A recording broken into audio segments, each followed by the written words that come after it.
So when we think of the activity that is the Dakini, we think of the activity of liberation. The activity of all the Buddhas and Bodhisattvas compiled into one, that aspect is the activity of liberation, because that is the only result that the enlightened Buddha can bring about is liberation. It is the only result possible. Nothing but liberation can come from that.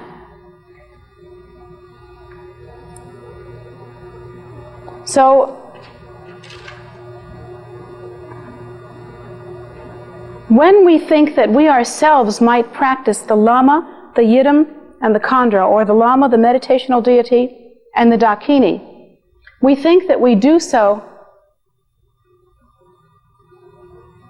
in order to accomplish the very kind of profound awareness of nature that I have described. And when we think that we engage in the activity through our practice of liberating beings by dedicating our practice to the liberation and salvation of all sentient beings, as the Dakini does, when we think of that, we should think that we do so with a full understanding of why we do so.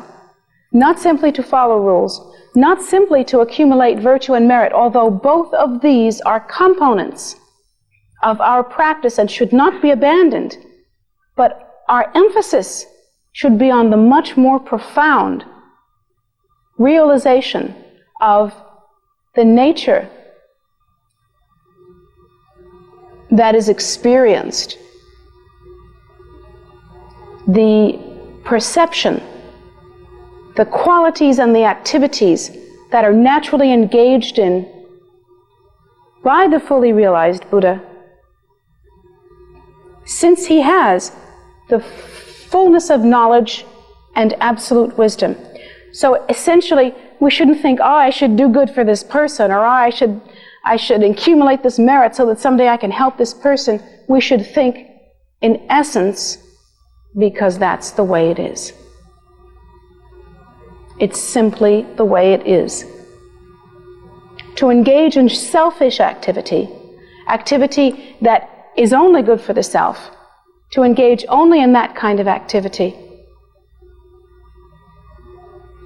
is inconsistent with our nature. Granted, we really put ourselves in a place of profound delusion, and we really think that we're going to get some kind of temporary gratification, and we really think that that's it, and we believe it. Yet, according to the Buddha's teaching, when we have followed through all this logic, and this is the point, to follow it through logically again and again and again, until it becomes part of us, then we realize that in the end, there is no future in it.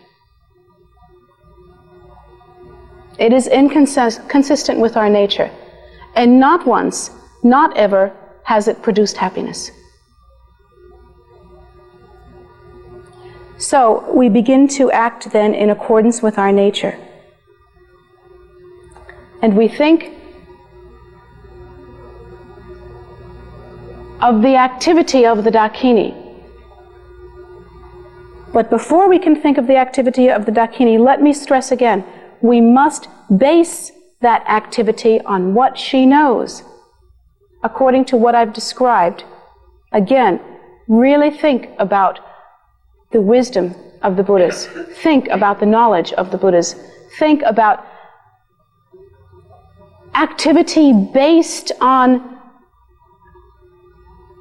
the awakened nature, based on the realization of the equality of all that lives, the equality of all that exists, on the sameness of all sentient beings, on the sameness of all phenomena.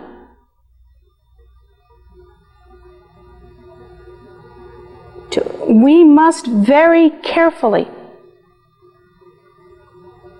acclimate our minds to that kind of thinking.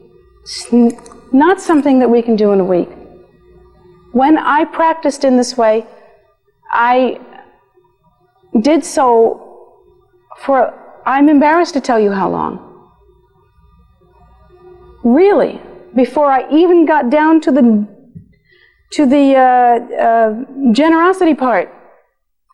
I did this for 6 to 8 hours a day for over a year, following everything through, thinking of where this wisdom comes from, just getting the basics. You should not be ashamed to do this. In fact, I feel that if you don't do this properly, you will not get the full benefit.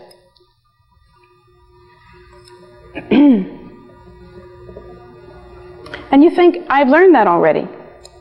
I'm here, aren't I? I've learned that already. And so did I used to think that.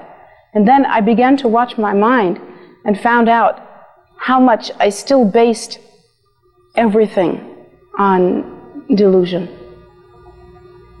And if I can be honest with you, and all of you are here, and this is being taped, and maybe someone else will see it too, then at least you can do is to be honest with yourself when nobody's looking. Or at least when you think nobody's looking.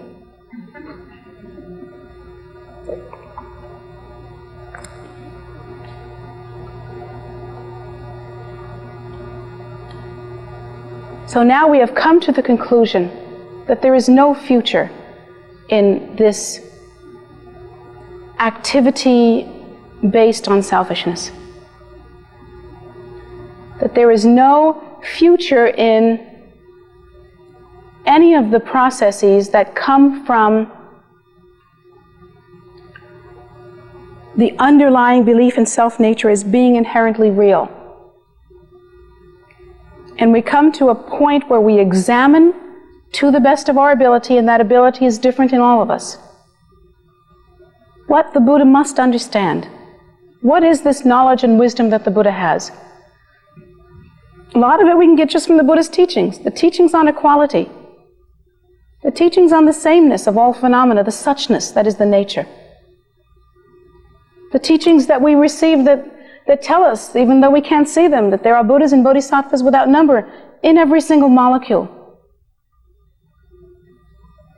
These teachings we try to glean as much as we can so that based on that kind of wisdom, we can naturally engage in this very profound activity of supreme generosity. At that point, and only at that point, when we engage supreme generosity, it will not be superficial, it will not be temporary, and it will never revert back to selfish behavior. It will be as natural as night following day and day following night. And it will tend to continue itself and to grow. And now for the practice of supreme generosity. So now we've thought about all these heady philosophical things, thrown a lot of concepts around. This is pretty amazing stuff. We can sit around and we can rock and roll in our heads for a long time here, playing with these different concepts and really getting excited about them. But when it comes down to supreme generosity,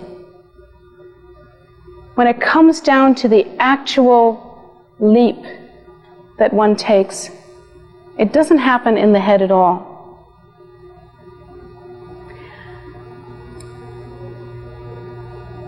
There is a moment after all these things are considered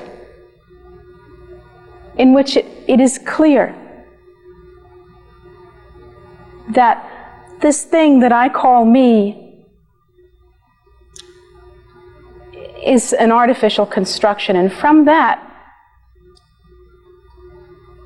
we can suppose that this nature is sameness, that the nature is that is seems to be me right now is the nature that is you also, and that there is no separation.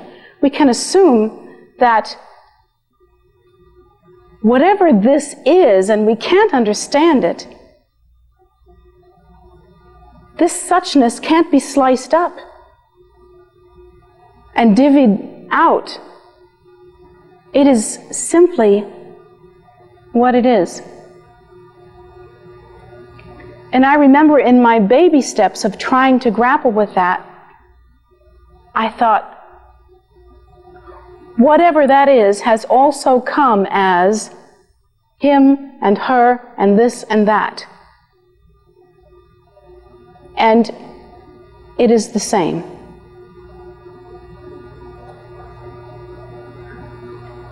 And in my baby steps, it seemed real to me. Not like I should do this. And now this is just me speaking to you as a friend from my heart. But it seemed real to me that this was the only thing to do. This supreme generosity was the only true abiding practice. And then I tried to think, so I know this and I feel this, and then I look at the world and I see that there is old age, sickness, and death, that there is poverty and suffering, that even when there is happiness, the happiness has the seed of disappointment in it. It's always temporary. Even when it's extremely happy, it's extremely temporary. And how do I understand this? What's happening here? And I remember I was a teenager and I was thinking, what is this? What's happening here? What's going on? And I began to examine myself very thoroughly and all of the things that I was capable of doing as a self. I'm not exactly stupid. I have a few talents. I'm articulate, relatively speaking. There are some things that I can do. I'm all right. 2 arms and 2 legs. And I thought about all the different things that I could do, and I thought, I can't do anything. There's nothing I can do. Nothing. I can't heal forever. I can't liberate forever. I can't even look my kid square in the eye and promise him that I will always be there for him, because I don't know where he will be or where I will be in my next incarnation. I can't promise him that I will always love him.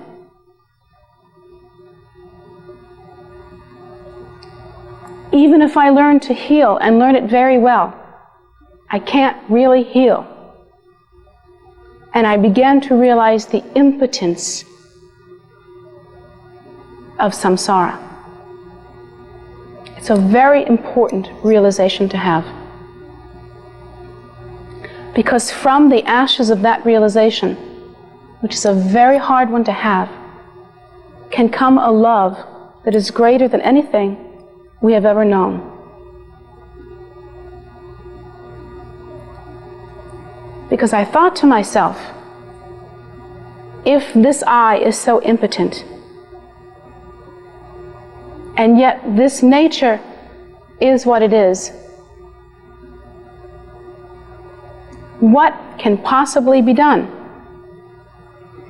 And it was at that time that the practice of supreme generosity came to me. And I'll tell you exactly how I practiced it. First of all, before I tell you exactly how I practiced it, I want you to know that I practiced it for a long time and still practice it, and perhaps not in such a ritualized form. But I found the ritual to be extremely necessary in the beginning for me.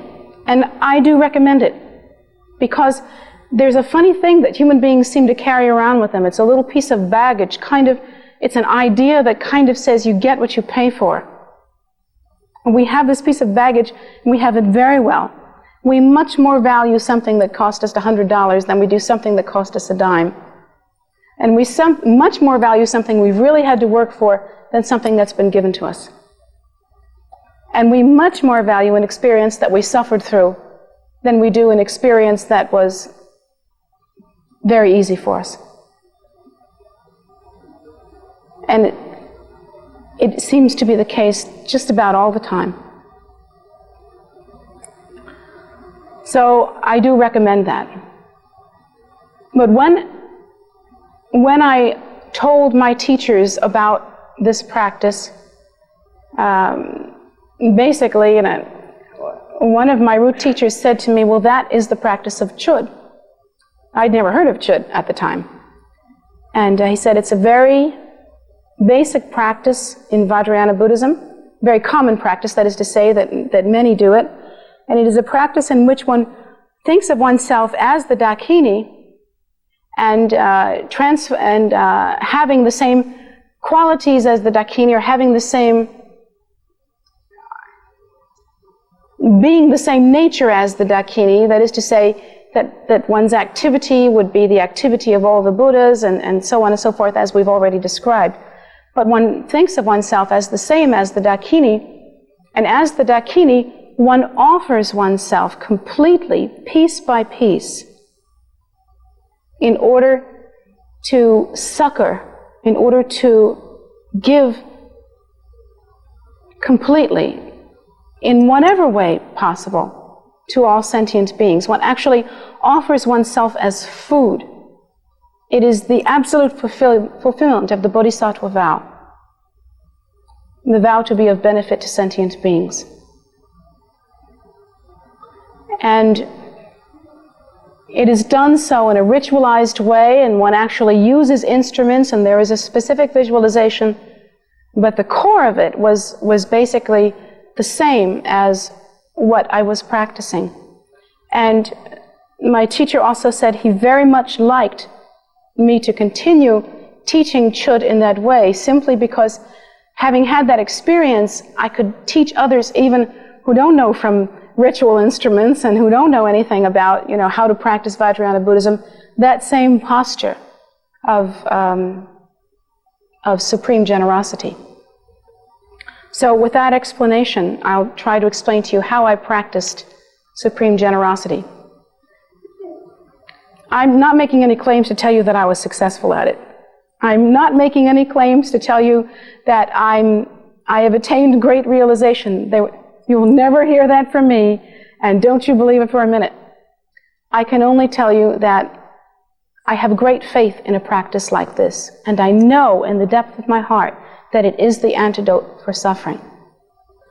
I can tell you as a friend, and really, even though there are so many of us here, this is family style and very intimate, not the way teachings are usually given, but I can tell you that, of the sufferings of human beings, I am not a stranger to them. In that, I have experienced many difficult things in my lifetime. And you might say, oh, look at her, you wouldn't think so, would you? She's sitting up there in that high seat. It's true. I have experienced a lot of the things that people blame a lot of their trouble on, such as abusive childhoods and different kinds of physical and mental abuse and different things like that. And I know for a fact that it is not the abuse that causes the suffering. It is the selfishness that results from it. It is the concentration and compulsion to wrap yourself around yourself and be there with that causes the suffering. So the way that I practiced is to get up every morning real early, and I was such a stickler about this that I had to do it early in the morning. It was just my time to do it. So I'd get up really early in the morning, and I would set up my little kind of altar. And I didn't know anything about Buddhism, didn't know anything about anything. I had no teacher. I'd never read a spiritual book about anything, but I had to have an altar. And so I set up this altar. And on my altar, I decided I would put I would try to depict my goal. So I actually had a piece of crystal, even though crystals were not in vogue in those days. It was, unfortunately, poured lead crystal. But the thing that was beautiful about it was that it was very luminous and it was very clear. And I thought that that was like the nature. And I had a picture of the rising of the sun. That, I'm not saying that you should have this on your altar, I'm telling you how I did it. But I had the picture of the rising of the sun. And the rising of the sun meant to me liberation. It meant to me enlightenment. I saw it as the cessation of suffering, the moving to the other shore. Now I would put a picture of a Buddha, because the Buddha is, to me, enlightenment. A Buddha is that which has gone beyond. And so awakening to Buddhahood is that for me. But in the beginning, that's what I did, and that's what it meant to me. I put many offerings. I lived on a farm, so I had lots of flowers in season. If not, I had berries and stuff like that, little holly and stuff like that. But I always had some kind of flower or plant. I always had some food as an offering. Sometimes very much food. It's usually something that I had made. And let's see what else. I would have, I had food and drink. And I had some different colored pebbles, different rocks. Now I can't remember, but I think I remember there being different colored things, just interestingly colored things that I'd collected, like a bit of cloth or, some interesting piece of wood or something that had an interesting color. But to me, they were the essence of everything. And I was just making these offerings. So I constructed my altar, and I would construct it new and fresh every day. And then I would lie down. For some reason, I would lie down, because at that time I felt that I could concentrate much better. And now at this time I know that it is actually better to sit straight up with the spine very straight. But at that time I didn't know that. So I would lie down, and I would quickly go through the process that I had previously outlined. There's no future in this process. And I would sort of refresh my memory. I felt that it was necessary to refresh my memory every day to go through this process again. Not as extensively as I did when it was my only practice, but extensively enough, I guess, to where I felt completely refreshed and completely confident. I wasn't doing it by rote. If it happens that you end up doing it by rote, then you need to talk about there's no future in this again. And I would get myself to the point where I would really be dismayed with samsara, really be dismayed with it, with cyclic existence, and could see its faults very clearly. And then from that point of view, I would try as best as I was able at that time to look at the pure wisdom. I didn't know from Buddhas at that time. I didn't think about Buddhas specifically, but I knew that there was a state of pure knowing, a state of pure awareness. I didn't know the Buddhist terminology, but I called it absolute nature, or I called it true nature. I would call it truth. I had many different names for it, and on the other hand, I knew what I was talking about without saying any names.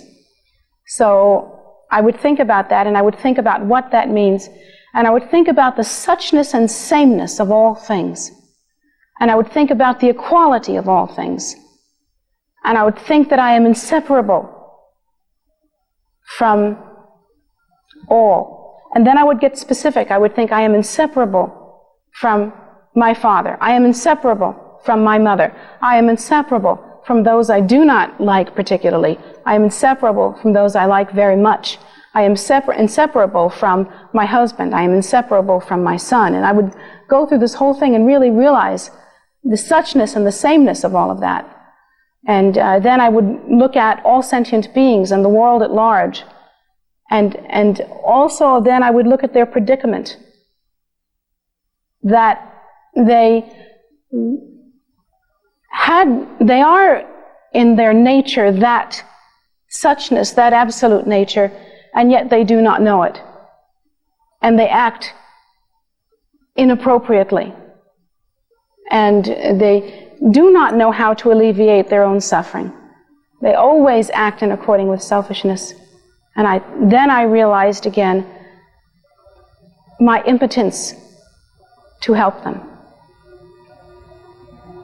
And really, I must tell you that I would practice until tears came. Always. If tears didn't come, I wouldn't know what to do, because then I would be practicing by rote. I felt that I had to practice to the depth of my heart,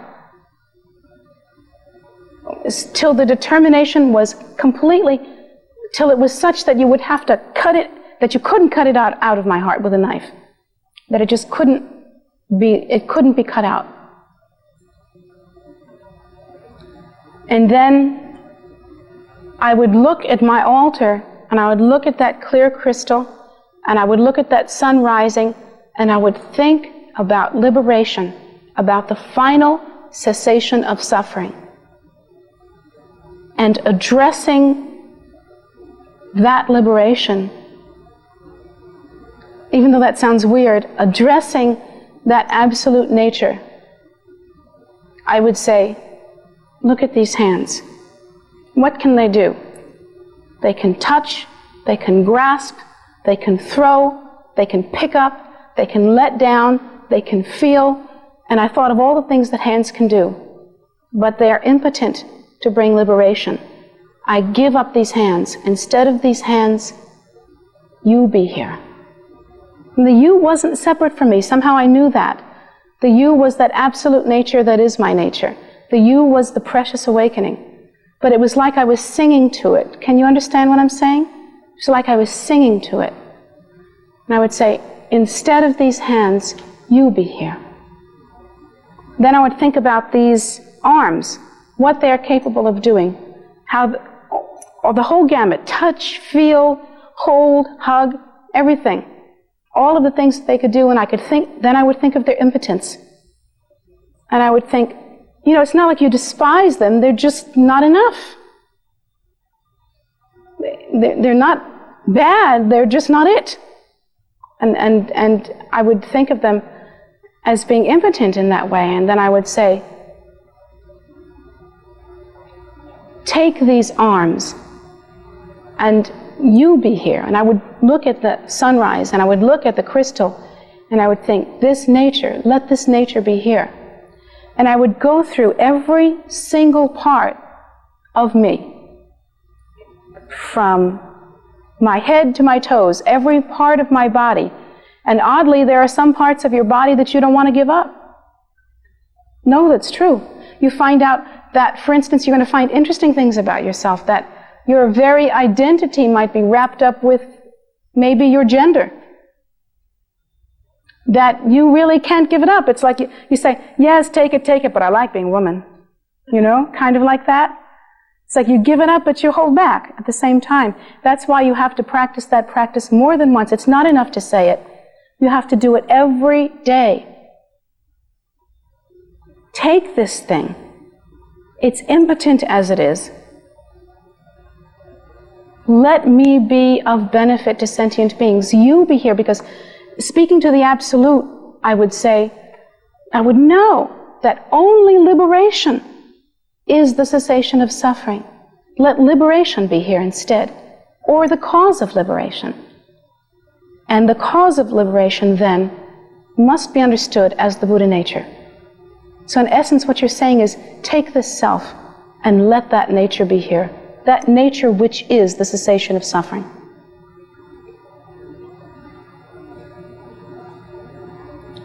So I go through all the different parts of my body, and it had to be done again and again and again, because I found that we are incapable of completely letting go of anything all at once. It takes a great deal of time and effort. And then I began to look at the different aspects of my nature, of my personality, actually. The different aspects, I would think of what my personality was like, and it wasn't like I was describing myself for Cosmopolitan magazine, effervescent, good-looking. I would really think of the different aspects of my nature.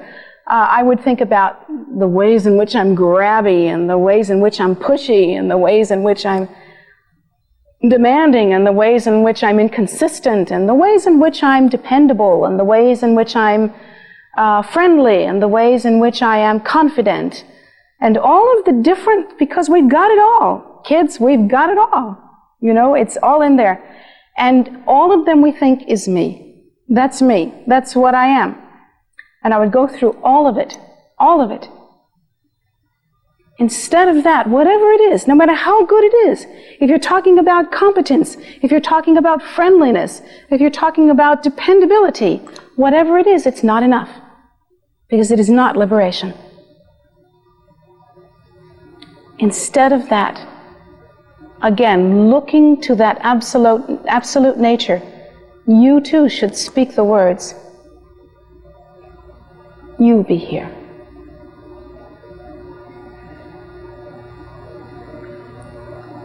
So I would practice in that way for hours every day, and I would be most certain that I meant this from the depth of my heart. Of all the practices that I have ever done, and in some ways it's the simplest. I mean, I've just explained it to you, the whole thing.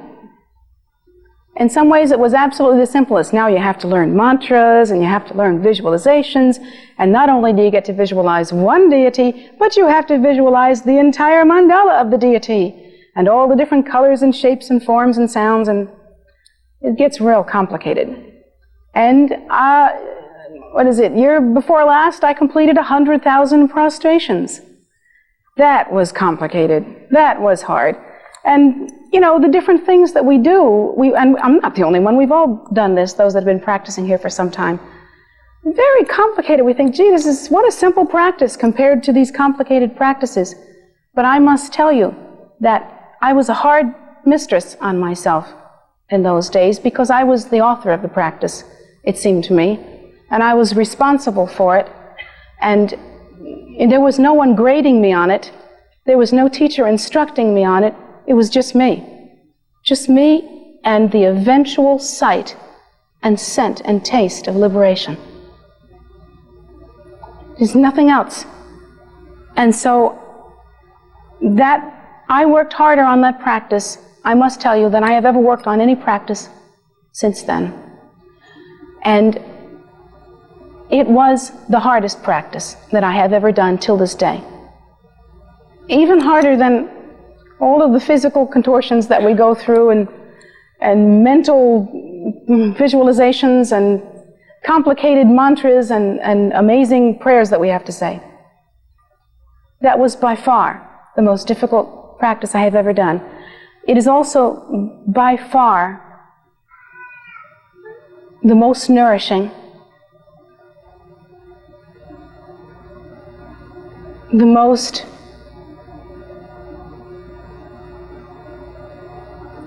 one having the most profound and quick results, the one having the most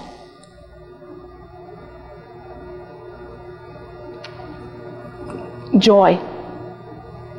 I really can't tell you how this is possible, that at the one hand I would require of myself that I cry every day. I would require of myself that I give up every single morsel that you see on this frame, and the frame itself as well, and all of its qualities and attributes. And at the same time, it was the most joyful, because it was at that time that I felt, finally, my life might be worth something. Because I no longer felt impotent. I felt certain that while I could not see it then, that at some point perhaps my life would be of use to sentient beings. And I used to make the prayer, if sentient beings are hungry, let me be the instrument by which they are fed. If sentient beings are tired, let me be the instrument by which they are rested. If sentient beings are needful, let me be the instrument by which this need is satisfied. If sentient beings are lonely, let me be a friend to them. If sentient beings are comfortless, let me be a mother to them. And I would make prayers like that. And I knew that the only way that those prayers could be fulfilled is through the blessing and truth of liberation. And I feel that at that time, the entire structure and format of my heart and my mind and my life changed completely.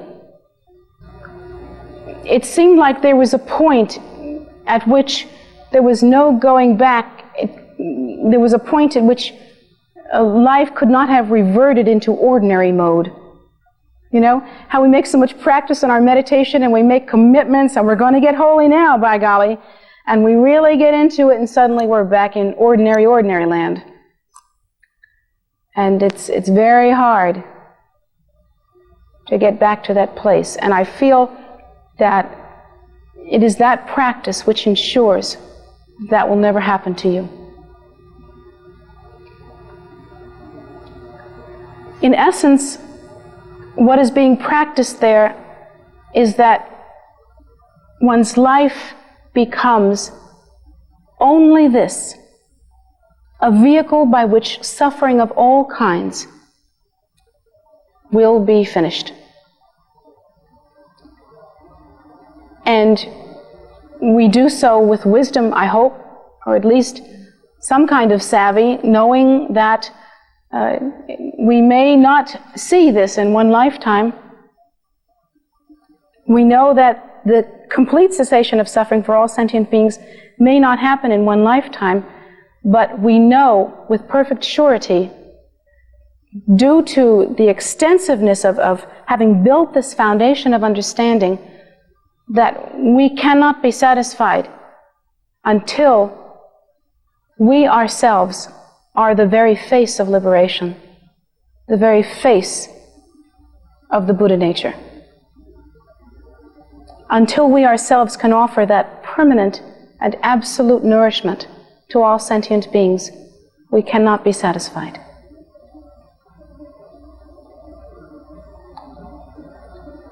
So we think that from this moment on, not only in this lifetime, but in all subsequent lifetimes, in every moment yet to come, wherever and however that moment might be, taking no thought for one's own self, taking no part in the deluded process of self-absorption, may we be what is necessary in order to benefit sentient beings. Accordingly, whatever effort is required, may we, by the very grace of that liberation, continue and have the strength to continue and to know how to continue until there is no more suffering. And that, to the best of my ability, is the practice of supreme generosity. To sum it up again, please remember that you can do what I just said to do, but if you don't do it without the foundational preparation of understanding the three different levels of generosity, and of the third level of understanding the double accumulation of the Buddhas, that is the accumulation of knowledge and wisdom, and of that, of understanding that nature which is the basis for this activity. One can never understand the activity of supreme generosity, and one will not be able to practice it throughout the course of one's life. Likewise, if one does not prepare foundationally by absolutely leaving the party and understanding that there is no future in this, and it doesn't mean that you have to become some kind of freak. I don't feel that I became abnormal. I mean, I look the same as anyone else. And I'm not I'm not miserable, you know. I even go to parties once in a while.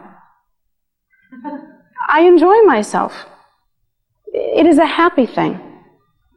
But the leaving of the party can be done in many different ways. One can become a renunciate.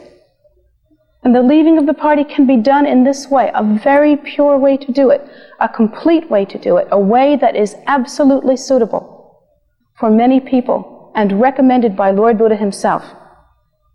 And then one can leave the party as a layperson. Because one will leave the party no matter what one is doing, if one understands the fallibility of cyclic existence, if one understands the basic delusion in the ego, and if one really follows that through, knowing that there is no future in such deluded perception, then one can practice supreme generosity wherever one is. And about such practice you can only say, don't think you have to go to the mountains to do it. Don't think you have to go to the shores to do it. Don't think you have to be alone to do it. Don't think you have to be without your family. And don't think you have to be with your family to do it. You do it where you are. And you will be exactly where you should be when you do it.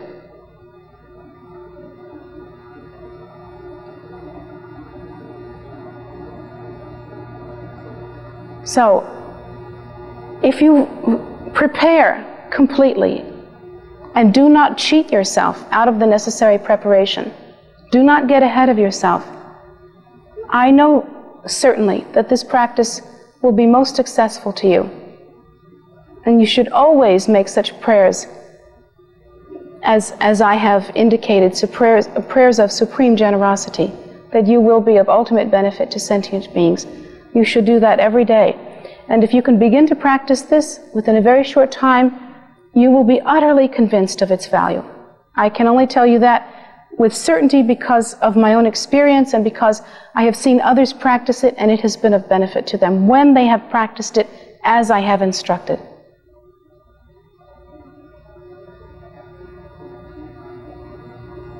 So I hope that you will. And I hope that it will be of use to you. And I hope that you will not cheat yourself, and you will care for yourself enough to do it properly. That caring for yourself is not selfish because it's the same as caring for others.